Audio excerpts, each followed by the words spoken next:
अहम चीज़ हम मिस कर देते हैं वो उसकी मैनेजमेंट है। अगर हमारी जेनेटिक्स भी अच्छी है, न्यूट्रिशन भी अच्छी है, वैक्सीन्स, मेडिसन सब कुछ अच्छा है, अगर मैनेजमेंट अच्छी नहीं है तो हम उस सब चीज़ पे पानी फेर देते हैं। इसलिए आजकल जैसे मौसम तब्दील हो रहा है, पिछले दिनों तो ये प्रॉब्लम हमें नहीं हुआ, लेकिन इस वक्त हवा में जो रिलेटिव ह्यूमिडिटी या नमी का तनासुब है वो कम हो रहा है।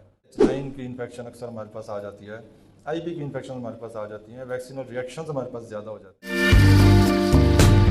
मैं समझता हूँ कि इस एरिया में अगर आइडियल किसी को देखा जाता है और पॉलिसीज़ के हिसाब से, वेटरनेरियंस की एडजस्टमेंट के हिसाब से और गाइडलाइंस के हिसाब से, तो मैं समझता हूँ कि इब्राहिम पोल्ट्री इसमें सबसे अच्छी दस्तगाह है। और इस सारे एरिया में डॉक्टर साहब ने जो सिस्टम बनाया है इधर, मतलब हर चीज़ सिस्टमेटिक, बाकी लोग भी इन्हें कॉपी करने की कोशिश कर रहे हैं अब, और इन्होंने उस वक्त शुरू किया जब इस चीज़ का कॉन्सेप्ट भी नहीं था। और ये एक इस एरिया में सबसे अच्छा स्टेप डॉक्टर साहब ने लिया है, मैं ये समझता हूँ। और वेटरनेरियंस को फार्म पे कोई भी यहाँ इसका स्टेप नहीं ले रहा था, और ये डॉक्टर साहब की ही विजन है और इन्होंने बड़ा अच्छा स्टेप लिया और इसके इन्हें फ़वाइद भी मिले हैं। तो इन्हें देख के अब दूसरे ग्रुप्स, इस सलवा वाले बाद में आए, इनके बाद अभी दूसरे जो भी ग्रुप्स हैं वो भी इसी तर्ज पे आना चाह रहे हैं।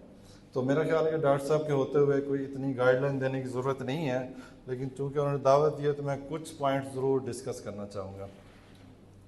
बाकी तो वैक्सीनेशन शेड्यूल्स, ब्रायलर्स, उसकी मैनेजमेंट आप हर वक्त करते रहते हैं, एक के बाद दूसरा फ्लॉग, तीसरा फ्लॉग, हर मौसम में आपने कोई ना कोई फ्लॉग निकाले होते हैं, आपको उसकी मैनेजमेंट का अंदाज़ा होता रहता है।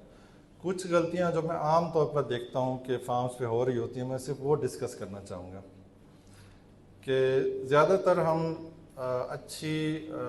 देखते हैं कि हम अच्छी ब्रीड का बर्ड लें, उसको अच्छी न्यूट्रिशन प्रोवाइड करें, यानी जेनेटिक्स, न्यूट्रिशन, इस पे हम फोकस्ड होते हैं अक्सर।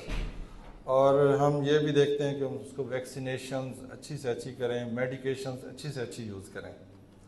लेकिन इन सब के होते हुए जो अहम चीज़ हम मिस कर देते हैं वो उसकी मैनेजमेंट है। अगर हमारी जेनेटिक्स भी अच्छी है, न्यूट्रिशन भी अच्छी है, वैक्सीन्स, मेडिसन सब कुछ अच्छा है, अगर मैनेजमेंट अच्छी नहीं है तो हम उस सब चीज़ पे पानी फेर देते हैं। और अक्सर मैनेजमेंट में ज़्यादातर गलतियां हमारी वेंटिलेशंस में हो रही होती हैं, स्पेशली जब हम ये कोई ट्रांजिशनल वेदर चल रहा होता है या सर्दियां होती हैं, विंटर वेंटिलेशन। इन दोनों टाइप्स ऑफ वेंटिलेशन में हमारे पास जो इंफ्रास्ट्रक्चर है हम उसी से काम चलाने की कोशिश करते हैं। एक बात, दूसरा, हमारे पास अक्सर औकात फार्म्स पे गैजेट्स नहीं होते, हम किसी भी चीज़ को अंदाजे से देख रहे होते हैं, भाई एयर वेलोसिटी इसकी इतनी होनी चाहिए, वो हम चेक नहीं कर सकते, लेकिन हम अंदाजे से देखते हैं कि इतनी होगी। उसका हम टेम्परेचर, नमी, इतने ज़्यादा फोकस नहीं होते, ज़्यादा हम फोकस टेम्परेचर पे होते हैं, अक्सर हम नमी को उसमें से माइनस कर देते हैं।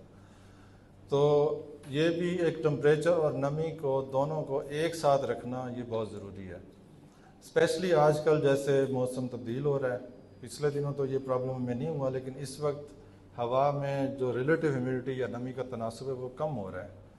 तो हमें जो बर्ड को प्रोटेक्शन देनी है, नमी देनी है स्पेशली, वो अगर आप फर्स्ट 2 वीक्स में देखें तो हम कोशिश करें कि उसको अगर हम अप टू 70% मेंटेन कर सकते हैं तो हमारे बर्ड्स आगे भी रेस्पिरेटरी चैलेंजेस से बचे रहेंगे। जैसे आप डिस्कस कर रहे थे कि H9 की इन्फेक्शन अक्सर हमारे पास आ जाती है, IB की इन्फेक्शन हमारे पास आ जाती हैं, वैक्सीनल रिएक्शंस हमारे पास ज़्यादा हो जाते हैं।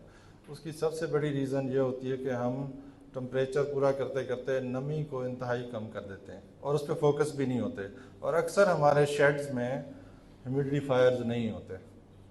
हम कुछ ट्राई कर रहे थे, कहीं स्प्रे कर लें, कुछ पटसन की बोरियां लटका दें, लेटर मटेरियल पे पानी स्प्रे कर दें, ये अच्छे मेथड्स हैं, जो कुछ ना होने से बेहतर है। लेकिन एक्चुअली हमारे पास ह्यूमिडिफायर्स हर शेड में होने चाहिए, स्पेशली पहले 2 हफ्ते जो हैं, इसमें अगर हम फोकस्ड हो जाएं तो हमारी सारी वैक्सीन्स भी कामयाब हो जाती हैं और उसमें हमें आउटब्रेक्स का सामना भी कम करना पड़ता है, स्पेशली कमिंग सीजन में हमें ये प्रॉब्लम्स फेस करने पड़ते हैं।